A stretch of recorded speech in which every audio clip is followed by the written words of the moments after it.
Marc Pagès, director general de Sunday España, y Sunday es el método de pago más rápido para los restaurantes. A través de un QR los clientes pueden pagar en 10 segundos.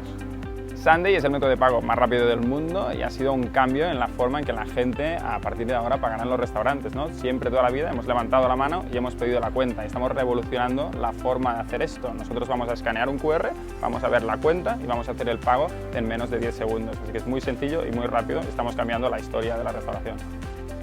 Sunday viene del grupo de restauración Big Mama, que durante la pandemia se dieron cuenta que necesitaban innovar el proceso de dar la carta, ¿no? Porque querían evitar el contacto físico, pusieron los QRs y vieron que había una posibilidad de añadir el pago. Y cuando lo probaron, el 70% de sus clientes pagaron a través del QR, ¿no? Fue tan potente que decidieron expandir esta idea a otros restaurantes y a otros países.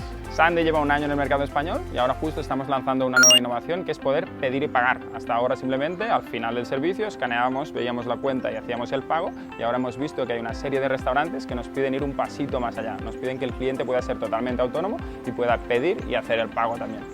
Yo le pediría al ecosistema que pudiéramos hacer más jornadas como las que ya estamos haciendo para conocer a otras empresas del sector y poderlas recomendar de forma ingenua. Cuando el restaurante nos pide que tiene una necesidad, podamos recomendar a nuestros partners del ecosistema, ¿no? Porque vamos a poder ayudar a todo el mundo de una forma honesta y que ayude a todo el sector.